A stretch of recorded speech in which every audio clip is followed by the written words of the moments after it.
نحمده ونصلي ونسلم على رسوله الكريم اما بعد فاعوذ بالله من الشيطان الرجيم بسم الله الرحمن الرحيم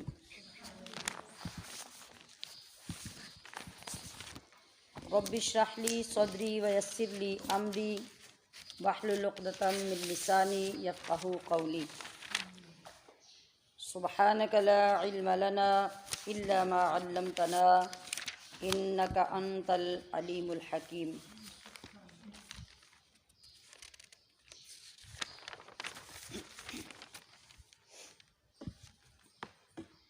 اللهم أرنا الحق حقا وارزقنا اتباعه وأرنا الباطل باطلا وارزقنا اجتنابه اللهم انفعنا بما علمتنا وعلمنا ما ينفعنا وزدنا علما إن الله وملائكته يصلون على النبي يا أيها الذين آمنوا صلوا عليه وسلموا تسليما الصلاة والسلام عليك يا سيدي يا رسول الله وعلى آلك وأصحابك يا حبيب الله مولاي صل وسلم دائما أبدا على حبيبك خير الخلق كلهم.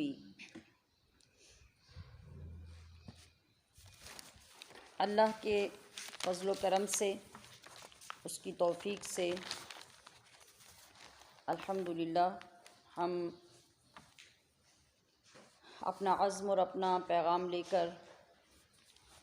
3 رمضان المبارک کی اس نشست میں حاضر ہیں. اپنا عزم دہرا لیجئے اپنے ذہنوں سے بھی اور زبانوں سے بھی، جس کا کل ہم نے ارادہ کیا کہ ہم نغمہ قرآنی دنیا کو سنا دیں گے، ہر فرد کو ہم اس کا دیوانہ بنا دیں گے.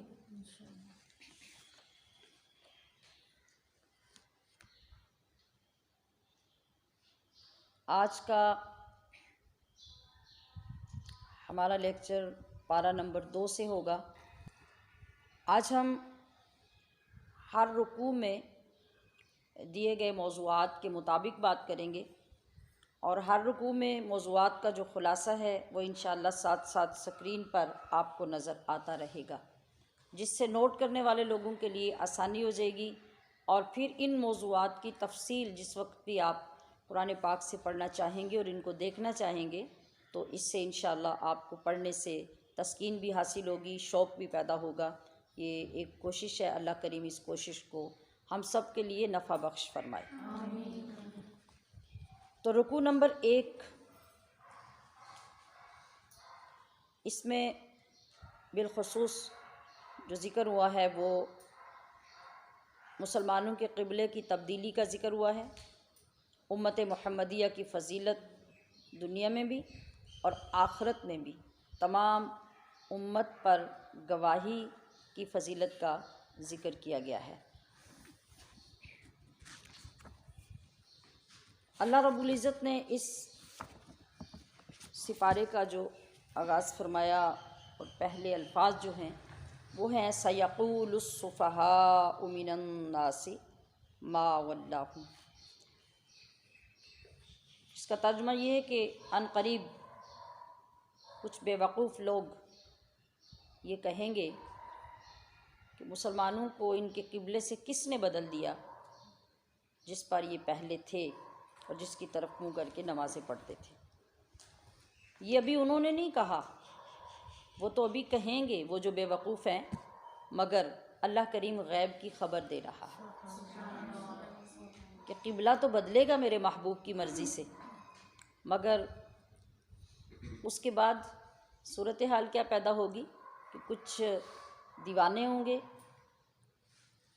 کچھ وفادار ہوں گے، کچھ غدار ہوں گے، کچھ نہ ماننے والے ہوں گے. تو جو ماننے والے ہوں گے، جو عاشق ہوں گے، جو غلام ہوں گے، جو وفادار ہوں گے، وہ تو بغیر کسی سوال و جواب کے اپنے محبوب کی ادا کو ادا کریں گے. وہ اس بات کا بھی خیال نہیں کریں گے کہ نماز ہو رہی ہے یا نہیں ہو رہی، وہ بس یہ دیکھیں گے کہ محبوب کا رخ کدھر پھرا تو وہ بھی اپنے رخ پھیر لیں گے۔ مگر کچھ ایسے ہوں گے جو بے وقوف ہوں گے، قرآن نے، رب نے ان کو بے وقوف کہا اور پہلے سے ہی کہہ دیا کہ وہ اعتراض کریں گے، انکار کریں گے، پس و پیش کا شکار ہوں گے۔ تو ماحول کیا تھا کہ آقا صلی اللہ تعالی علیہ وسلم نے جب اپنی نبوت کا اعلان فرمایا تو اس آغاز کے دور میں کم و بیش 16 یا 17 مہینے تک تمام مسلمان نبی علیہ الصلوۃ والسلام کے اقتداء میں بیت المقدس کی طرف منہ کر کے ہی نماز پڑھتے رہے، لیکن نبی اکرم صلی اللہ تعالی علیہ وسلم کی دلی تمنا، دلی آرزو یہ تھی کہ کعبہ کو مسلمانوں کا قبلہ بنا دیا جائے۔ آپ علیہ الصلوۃ والسلام بار بار آسمان کی طرف اپنی مبارک نگاہیں اٹھاتے، چہرہ مبارک اٹھاتے، آسمان کی طرف دیکھتے، پھر نیچے کر لیتے، پھر دیکھتے، پھر نیچے کر لیتے، ایک بے قراری ظاہر ہوتی۔ اب آپ علیہ الصلوۃ والسلام کی یہ ادا ایسی تھی کہ ادب کوٹ کوٹ کر بھرا ہوا تھا۔ بہت مرتبہ آپ نے ایسا کیا کہ آپ آسمان کی طرف نگاہیں اٹھاتے پھر نیچے کر لیتے، مگر ادب کا عالم یہ تھا کہ جو آپ چاہتے تھے، جو آپ کے دل کی تمنا تھی، وہ زبان سے بول کر ایک بار بھی اللہ کی بارگاہ میں عرض نہیں کی۔ تو ہمیں اشارہ کیا ملا کہ اللہ تو ہے ہی علیم بذات الصدور۔ تو جب کبھی زبان سے ہم سے بولا نہ جائے اور الفاظ ہمارا ساتھ نہ دیں، تو ہمارے دل کی یہ کیفیت جب نگاہوں کے ذریعے رب کی طرف جاتی ہے تو رب کریم اس وقت بھی دعائیں قبول کرتا ہے۔ تو کبھی زبان اور الفاظ سے نہ مانگا جائے تو اپنے محبوب کی صدا کو یاد کر کے بھی مانگ لینا چاہیے۔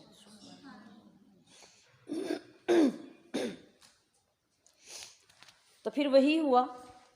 کہ یہودیوں نے اس بات پہ اعتراض کیا، اور یہ بات تو اللہ پاک پہلے فرما چکا تھا کہ ایسا کریں گے۔ انہوں نے کہا کہ مسلمان بیت المقدس کو چھوڑ کر بیت اللہ کی طرف رخ کیوں کرنے لگے؟ اس کا جواب اللہ تبارک و تعالیٰ نے ارشاد فرمایا وَلِلَّهِ الْمَشْرِقُ وَالْمَغْرِبُ، کہ تم کون ہوتے ہو اعتراض کرنے والے؟ مشرق ہو یا مغرب ہو، شمال ہو یا جنوب ہو، فوق ہو یا تحت ہو، یہ سب کا سب تو اللہ کا ہے۔ وہ جس طرف چاہے اپنے بندوں کو پھیر دے، وہ جس طرف چاہے ان کو رخ کرنے کا حکم دے دے۔ کسی بندے کو اعتراض کرنے کا تو کوئی حق ہی نہیں ہے اور کوئی جرأت ہی نہیں ہونی چاہیے۔ اللہ تبارک و تعالیٰ نے بس فرما برداروں اور نافرمانوں میں تمیز کرنے کے لیے اپنوں اور پرایوں کو، مومنوں اور منافقوں کو جدا کرنے کے لیے تحویل قبلہ کا حکم دیا، اور وہی ہوا کہ جیسے ہی حکم آیا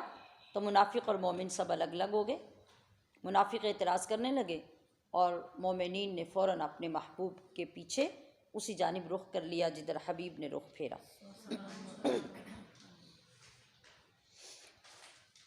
اس کے بعد اس رکوع میں جو ذکر کیا گیا امت وسط کا،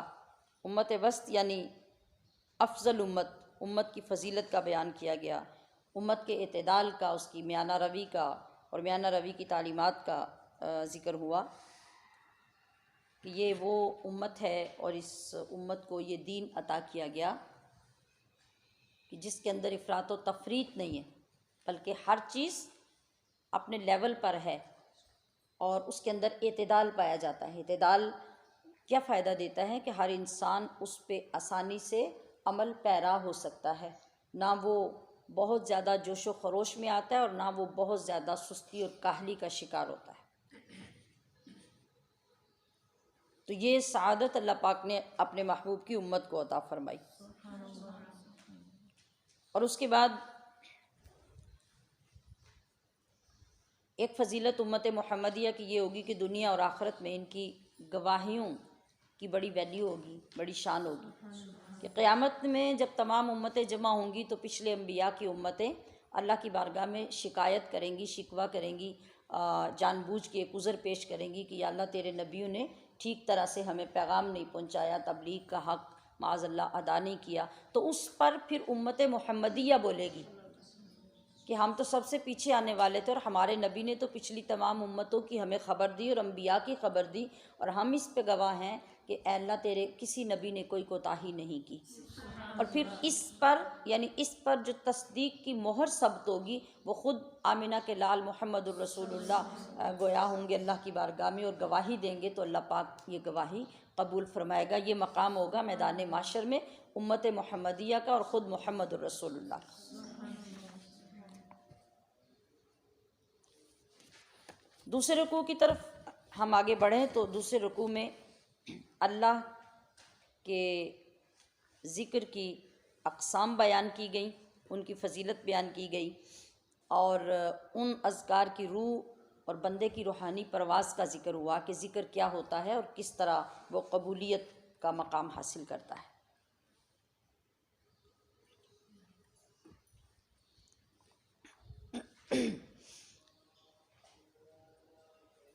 تو اس رکوع میں ذکر کیا گیا کہ ہر قوم کا کوئی نہ کوئی قبلہ ہوتا ہے اور قبلے کی ایک سمت ہوتی ہے، تو قبلے کی سمت، طرف، جہت، سائڈ جو ہوتی ہے، اصل وہ چیز نہیں ہوتی۔ اصل کیا ہوتا ہے؟ اصل چیز وہ بھلائیاں ہوتی ہیں جو اس کے اندر پوشیدہ ہوتی ہیں۔ تو یہاں بتایا گیا کہ اے مسلمانوں تم ان بھلائیوں کی فکر کرو اور ان میں آگے بڑھنے کی سعی یعنی کوشش کرو، جیسے فرمایا گیا کہ فاستبقوا الخیرات،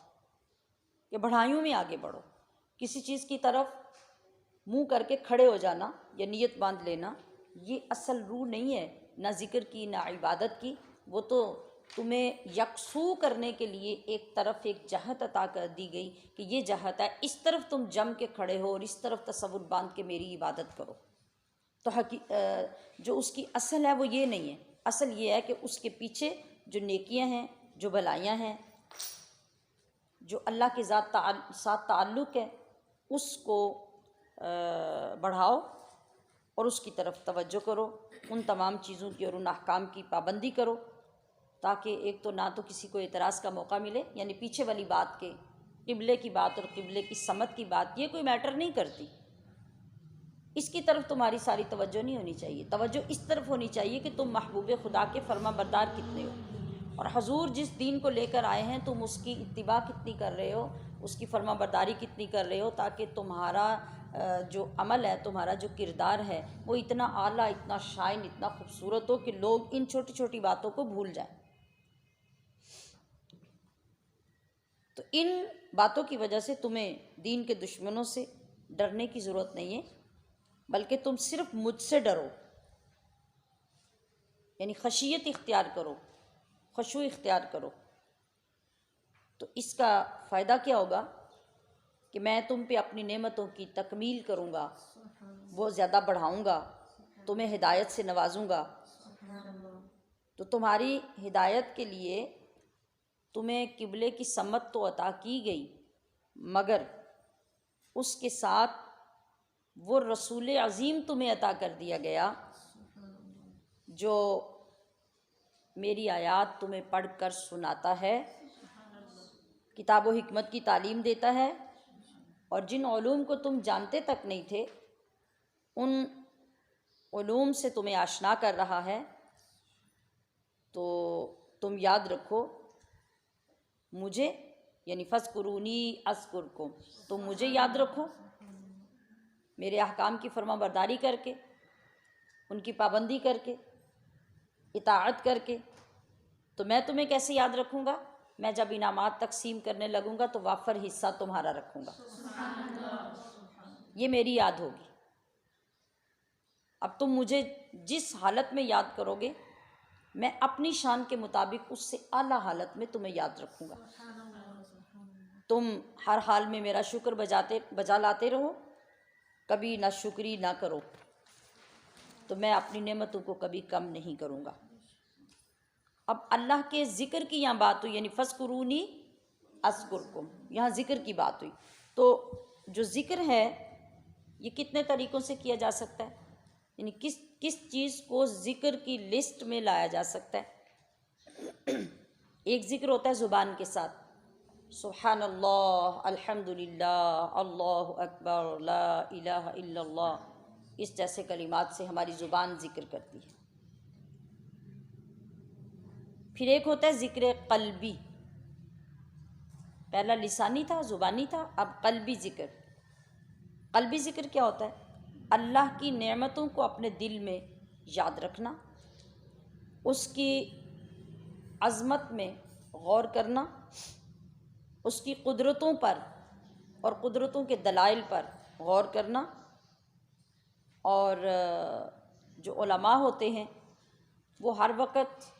دین کے، شریعت کے مسائل میں غور و فکر کرتے رہیں، ان کا استنباط کرتے رہیں۔ یہ سب چیزیں کیا ہیں؟ یہ ذکر قلبی میں شامل ہیں، اور اس جیسی اور بہت سی صورتیں۔ تیسری قسم ذکر کی ہوتی ہے ذکر بالجوارح۔ یہ جوارح کیا ہوتے ہیں؟ یہ انسان کے اعضاء ہوتے ہیں، جیسے ہاتھ ہے، پیر ہیں، آنکھیں ہیں، کان ہیں، یہ سب کیا ہے؟ یہ جوارح ہیں۔ تو جس وقت ہمارے اعضاء اللہ کی اطاعت میں مشغول ہو جاتے ہیں تو یہ بھی ذکر ہے، اور اس کو ذکر بالجوارح کہتے ہیں۔ جیسے حج کے لیے سفر کیا تو ہمارا سارا جسم اس میں مشغول ہوا، نماز پڑھی تو ہمارا سارا جسم اس میں مشغول ہوا، تو اس ذکر کے اندر اوپر والی دونوں صورتیں بھی ذکر کی آ گئیں۔ تو یہ تمام صورتیں اللہ کے ذکر کی صورتیں ہیں۔ اب ہم یہ صورتیں تو کر رہے ہوں، یعنی ہماری باڈی، ہمارا جسم ان کے اندر مشغول تو ہو، مگر ہماری توجہ اللہ کی ذات کی طرف نہ ہو، اور جو ہمارے اذکار کی روح ہے، ہمارے اللہ کو یاد کرنے کی جو روح ہے وہ ہمیں حاصل نہ ہو، تو پھر ہمیں اس کا کوئی فائدہ نہیں ہوگا۔ روحانی پرواز انسان کی کیسے ہے کہ وہ اچھے سے اچھا گمان اپنے رب کے ساتھ قائم کرے، اپنا اچھا تعلق اپنے رب کے ساتھ قائم کرے، توکل اختیار کرے، یقین کامل اختیار کرے، اور اس میں ہر دن میں ترقی کرتا جائے، مضبوطی اختیار کرتا جائے۔ یہ اس کی روحانی پرواز ہے، اور یہ ذکر کی روح ہے۔ جیسے حدیث قدسی کا مفہوم ہے، اللہ فرماتا ہے کہ میرا بندہ جس طرح مجھ سے گمان رکھتا ہے ویسا ہی میں اس کے ساتھ برتاؤ کرتا ہوں، یا جس طرح وہ میرے ساتھ تعلق رکھتا ہے میں بھی اس کے ساتھ ویسا ہی تعلق رکھتا ہوں۔ مطلب جیسے کہا گیا فاذکرونی اذکرکم، جس طرح تم مجھے یاد کرو گے، جس طرح تم میرے ساتھ جڑے رہو گے، جس طرح تم میرے ساتھ تعلق بناؤ گے، اسی طرح میں تمہارے ساتھ کروں گا۔ ہاں یہ ضرور ہوگا کہ اگر ہم اجتماع میں کریں گے تو ہمارا اجتماع کیسا ہوگا، جب رب اجتماع میں کرے گا یاد تو اس کا اجتماع کیسا ہوگا۔ جب ہم اپنے دل میں رب کو یاد کریں گے تو ہمارا دل اور ہماری یاد کیسی ہوگی، اور رب جب اپنی ذات میں تنہائی میں ہمیں یاد کرے گا اور عطا کرے گا تو اس کی یاد اور اس کی عطا کیسی ہوگی۔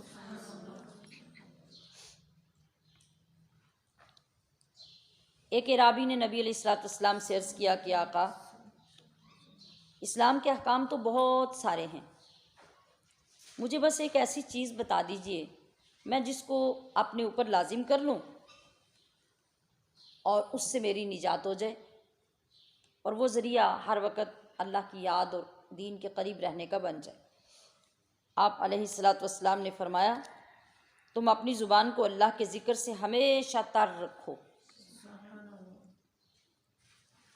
یا آقا علیہ السلام نے اس شخص کو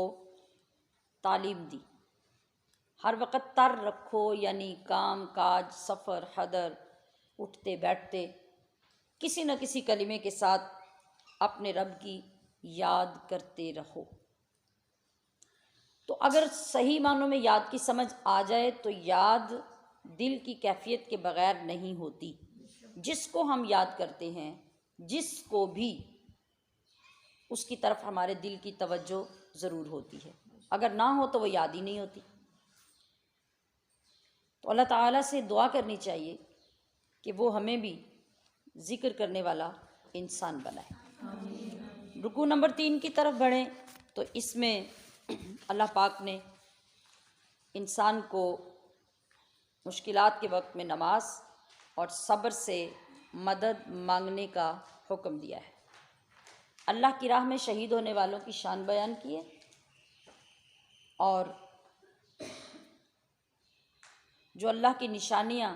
حرم پاک کے قریب ہیں، صفا اور مروہ، ان کا بالخصوص ذکر اس تیسرے رکوع میں فرمایا گیا ہے۔ یعنی ارشاد ہوتے کہ ایمان والو، تمہارے رسول تشریف لا چکے اور ان کی خواہش کے مطابق بیت اللہ کو قبلہ بنا دیا گیا، تمہیں شاندار اور فضیلت والی امت بنا دیا اور اس کا اعلان کر دیا۔ اب تمہارے لیے ضروری ہے کہ تم حق کی شہادت کی اپنی ذمہ داریاں پوری کرو۔ تو یہ مت سمجھو کہ یہ راہ بڑی آسان راہ ہے، یہ مشکلات کی راہ ہے، یہ آزمائشوں کی راہ ہے۔ تمہارے اوپر مصائب بھی آئیں گے، مشکلات بھی آئیں گی،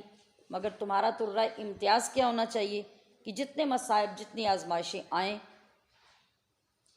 تم اللہ ہی سے مدد طلب کرنا، اور مدد طلب کرنے کے لیے تمہارے دو ذرائع ہونے چاہیے، ایک نماز، ایک صبر۔ اللہ کی رضا کے لیے صبر کرو گے تو اللہ تمہاری اور مدد کرے گا، اور نمازیں پڑھ کے، سجدے کر کے، دعائیں کر کے اللہ سے مدد طلب کرنا تو تمہیں اعلیٰ مقام پر وہ لے جائے گا، اور ان مصائب و آلام پر وہ عظیم اجر عطا فرمائے گا۔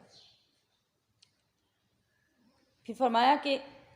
اس راہ میں جو آزمائشیں آتی ہیں، جو مصائب آتے ہیں، وہ انتہائی بابرکت ہوتے ہیں، کہ اگر ان آزمائشوں اور ابتلاؤں سے نبرد آزما ہوتے ہوتے جان چلی جائے، جان رب کی راہ میں قربان ہو جائے، تو ان سعادت حاصل کرنے والوں کو قرآن شہید کہتا ہے۔ اور پھر جب انسان شہادت کے رتبے پہ فائز ہوتا ہے تو اس کے اعلیٰ مقام کا عالم یہ ہوتا ہے کہ پھر وہ اس فانی زندگی سے نکل کر باقی زندگی پا لیتا ہے، ہمیشہ کی زندگی ان کو نصیب ہو جاتی ہے۔ تو مسلمان کا کام کیا ہے کہ جب بھی اس پہ آزمائشیں آئیں، وہ اپنے رب کی طرف اور زیادہ خیال کرے، اور راہ حق سے ہٹنے کا کبھی گمان بھی اپنے ذہن میں نہ لائے۔ کیوں کہ وہ جتنا مضبوط ہوتا جائے گا، پھر وہ دیکھے گا کہ اس پہ اللہ کی عنایات کی کس طرح موسلا دھار بارش ہوتی ہے، اور پھر کس طرح اللہ پاک مشکلات سے نجات دینے کی راہیں بندے کے سامنے کھول دیتا ہے۔ تو صفا اور مروہ کا ذکر اس رکوع میں اس لیے کیا گیا کہ جو مشرکین مکہ تھے، وہ صفا اور مروہ پر بت رکھ کر پوجا کرتے تھے۔ حالانکہ یہ دونوں پہاڑیاں، یہ تو اللہ تعالیٰ کی نشانیاں ہیں، شعائر اللہ ہیں۔ تو مسلمانوں کو کہا گیا کہ تم مشرکین کے اگینسٹ کرو، وہ ان پہاڑیوں پر بت رکھ کے پوجتے ہیں، تو تم کیا کرو،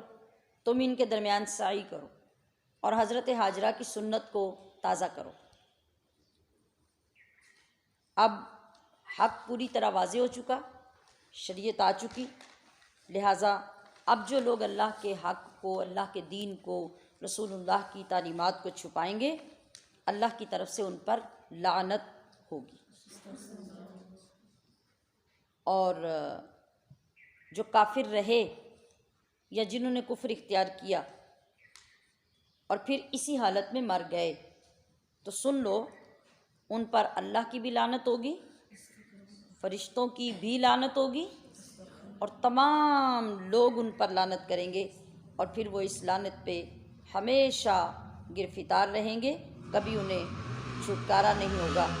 وَإِلَٰهُكُمْ إِلَٰهٌ وَاحِدٌ لَا إِلَٰهَ إِلَّا هُوَ الرَّحْمَٰنُ الرَّحِيمُ۔ یہ بات اچھی طرح یاد رکھ لو کہ تمہارا معبود ایک ہی معبود ہے، وہ رحمان ہے، وہ رحیم ہے، اس کے سوا اور کوئی معبود نہیں۔ رکوع نمبر 4 میں اللہ تعالیٰ کی توحید اس کی قدرت کی نشانیاں اور مشرکین کا ان نشانیوں سے انکار ذکر کیا گیا ہے۔ فرمایا گیا کہ بے شک اللہ تعالیٰ کی نشانیاں عقل رکھنے والوں کے لیے ہر جگہ ہیں اور ہر شے میں موجود ہیں۔ جہاں عقل نہیں ہوگی وہاں یہ سب کچھ ہونے کے باوجود دکھے گا نہیں، اور اگر عقل ہوگی یا انسان عقل استعمال کرے گا تو پھر کائنات کا کوئی ذرہ ایسا نہیں ہوگا جس میں سے انسان کو رب کی قدرت نظر نہیں آئے گی۔ اور آپ بے شک یہاں اس محفل سے اٹھنے کے بعد اٹھیں، چند چیزوں کا جائزہ لیں، وہ بے شک جامد و ساکت ہوں یا حرکت کرنے والی ہوں، وہ بے جان ہوں یا جاندار ہوں، ہر چیز کو دیکھیں، دیکھنے کی کوشش کریں۔ ایک پتا پکڑ لیں، ایک تنکا پکڑ لیں، اس پہ غور کریں، غور کرتے کرتے کرتے آپ رب کی ذات تک پہنچ جائیں گے۔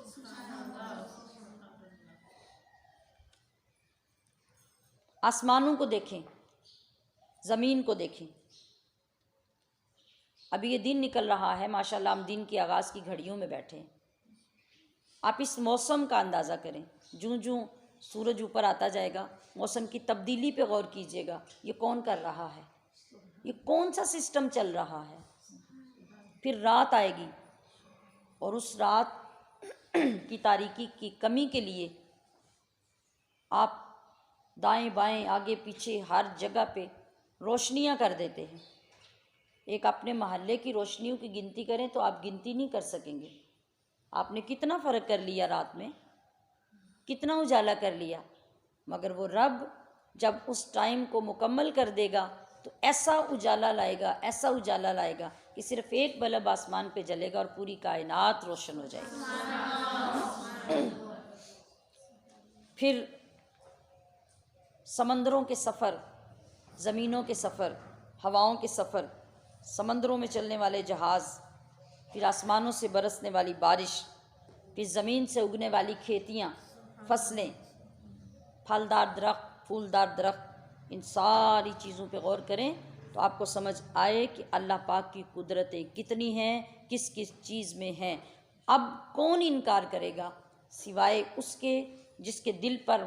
گمراہی کی اور بے دینی کی، کفر کی مہر لگ چکی ہے، اس کے سوا کوئی اتنی نشانیوں کا انکار نہیں کرے گا۔ اور ایسا ہی ہوا کہ یہ انکار سب چیزوں کو دیکھنے کے باوجود مشرکین کرتے رہے۔ جب جان پہ بنتی تھی اللہ کو پکارتے تھے، جب وہ مشکل دور ہو جاتی تھی پھر سب کچھ بھول جاتے تھے۔ اس کا ذکر اس چوتھے رکوع میں رب کریم نے کیا، جس کا اختصار کے ساتھ میں نے آغاز میں عرض کیا تھا کہ تمام چیزیں صرف ہم ٹچ کریں گے، آپ کی توجہ دلائیں گے، آپ کو یہ سمجھ آتی جائے کہ اس قرآن کے اندر ہے کیا کیا۔ اگر ہم یہ کہیں کہ ہم یہ سارا سیکھ لیں گے تو 30 سال گزر جائیں اور ہم اس کو لگے رہیں سیکھنے تو ہم کبھی دعویٰ نہیں کر سکیں گے۔ بس یہ تو ہنٹس دیے جا رہے ہیں کہ آپ دیکھیں کہ ہمارے قرآن کے ایک ایک سپارے میں، ایک ایک رکوع میں کتنی جامعیت سے کون کون سی چیزیں بیان کی گئی ہیں۔ اللہ پاک نے زندگی عطا کی تو انشاءاللہ اگلے سال میں اس کو مزید کھول کر مزید سمجھنے کی کوشش کریں گے۔ رکوع نمبر 5، اس میں پروردگار عالم نے اپنی عطا کردہ پاک نعمتوں کے کھانے کا اور حرام چیزوں سے بچنے کا ذکر کیا ہے، نیز اس بات کی طرف توجہ دلائی ہے کہ جب حق ظاہر ہو جائے تو ایمان والا وہ ہے اور اس کی ذمہ داری یہ ہے کہ وہ کبھی بھی حق کا اظہار کرنے سے نہ رکے، ہمیشہ حق کا اظہار کرے۔ اب رب ذوالجلال نسل انسانی سے خطاب فرما رہا ہے کہ لوگوں، زمین میں جو حلال اور طیب چیزیں پیدا کی گئی ہیں ان کو استعمال کرو، اور وَلَا تَتَّبِعُوا خُطُوَاتِ الشَّيْطَانِ، شیطان کے پیچھے مت چلو، اس کی اتباع نہیں کرو۔ کیوں؟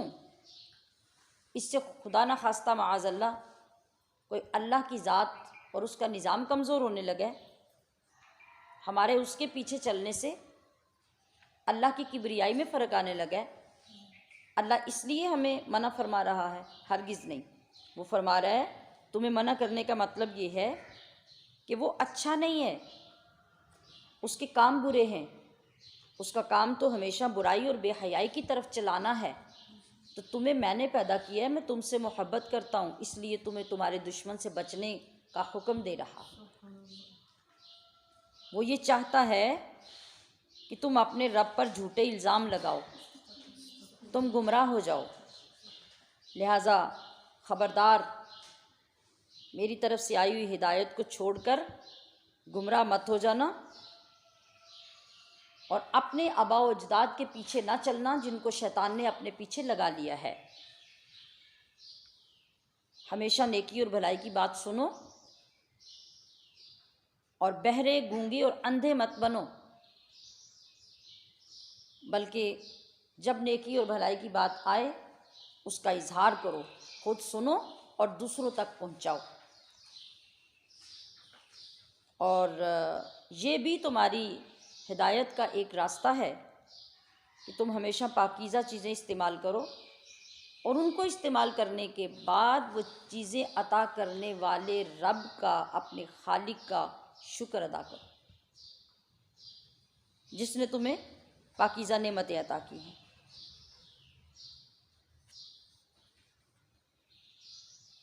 تمہارے لیے مردار کو، ذبح کرتے وقت نکلنے والے خون کو، خنزیر کے گوشت کو، اور اللہ کے سوا کسی اور کے نام پہ ذبح کیے ہوئے جانور کو حرام قرار دیا گیا ہے۔ ان میں سے کسی چیز کو کھانے کے قریب کبھی مت جانا،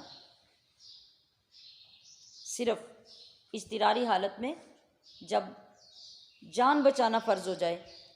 تو اللہ تعالیٰ کی حدود کی پابندیوں کے ساتھ اور اس مقدار کے مطابق جس کی تمہیں اجازت دی گئی ہو ان چیزوں کو استعمال کر سکتے ہو، ورنہ بالکل نہیں۔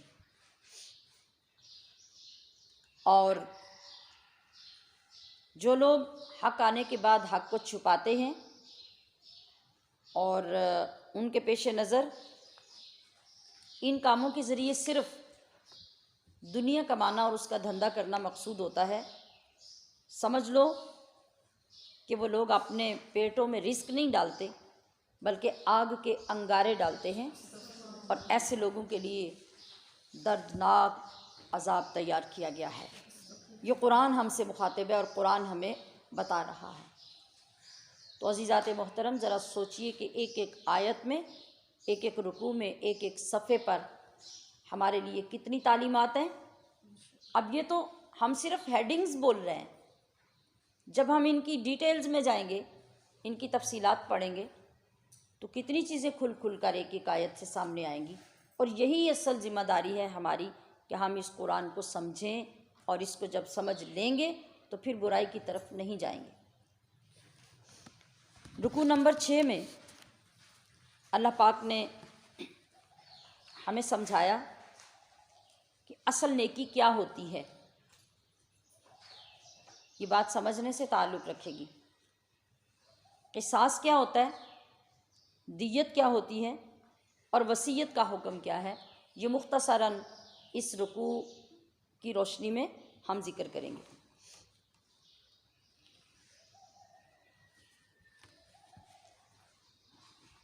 پہلی آیت جو اس میں بیان کی گئی اس کو آیت بر کہتے ہیں۔ بر یعنی اصل نیکی کیا ہے، بر کیا ہے؟ کیا صرف مشرق اور مغرب کی طرف منہ کر لینا، وہ جو پیچھے سے بات چلی آ رہی ہے تحویل قبلہ کی، یعنی ادھر منہ کریں گے تو ہماری نیکی بڑھے گی، یا اس طرف منہ کر کے کھڑے ہو جائیں گے تو یہ ہماری عبادت ہوگی؟ تو فرمایا گیا کہ نہیں، عبادت یہ نہیں ہے، نیکی یہ نہیں ہے کہ آپ بیت المقدس کی طرف منہ کر لیں یا پھر آپ خانہ کعبہ کی طرف منہ کر لیں اور کھڑے ہو جائیں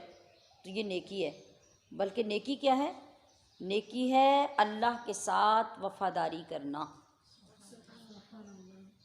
اللہ کا اطاعت گزار بن جانا،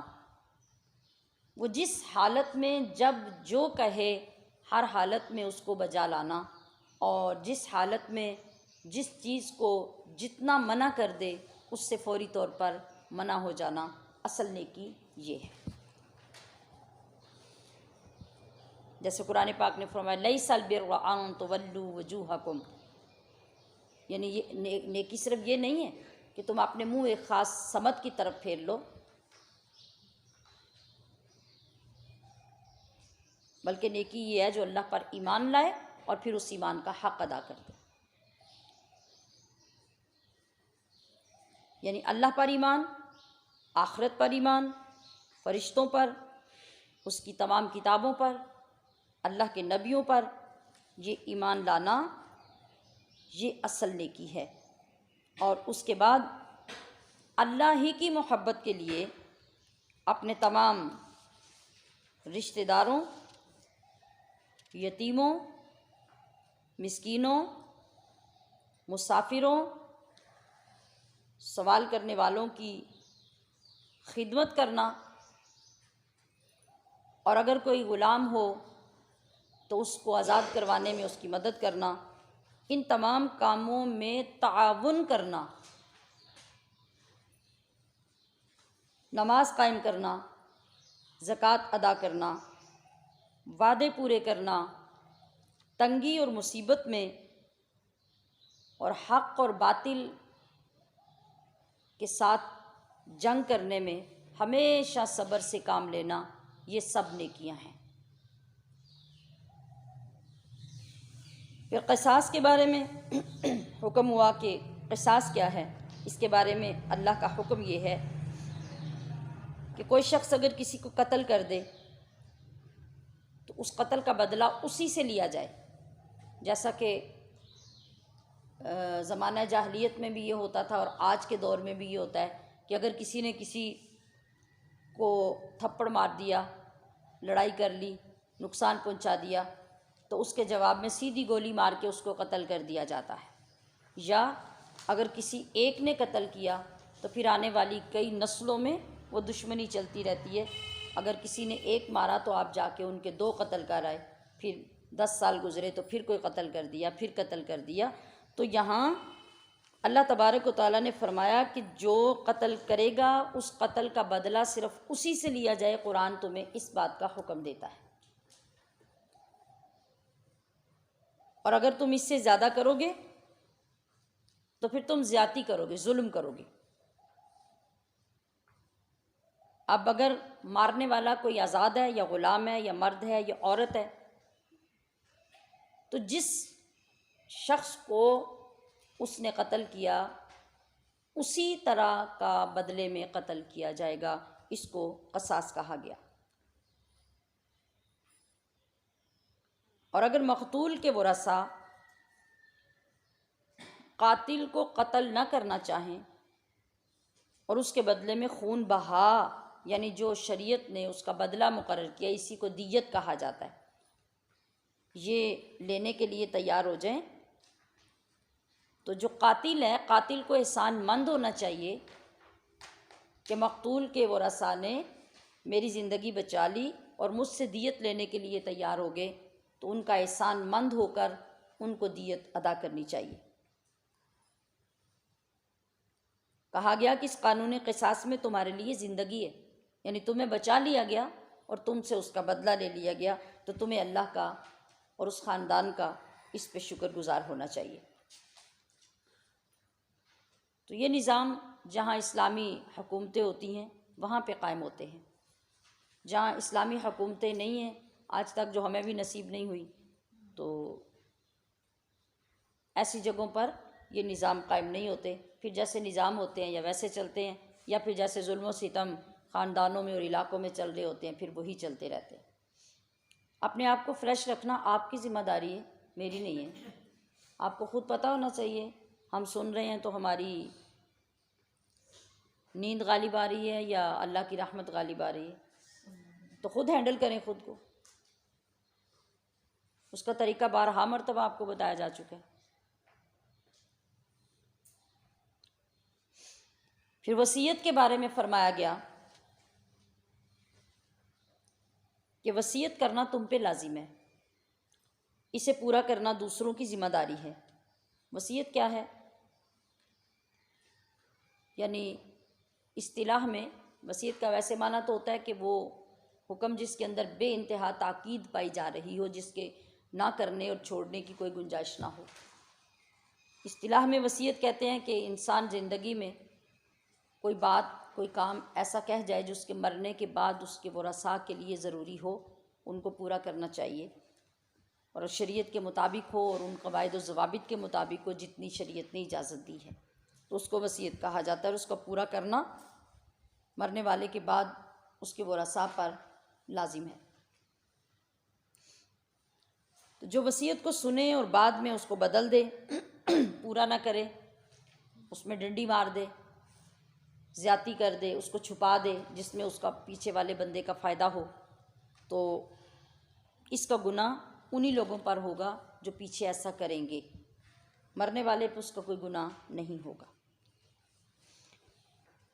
ہاں، اگر کہیں کوئی غیر شرعی بات کر کے مرنے والا گیا ہو تو پھر ورثاء کے لیے لازم ہے کہ وہ اس کی شریعت کے مطابق اصلاح کر کے پھر اس کو پورا کریں۔ 7ویں رکوع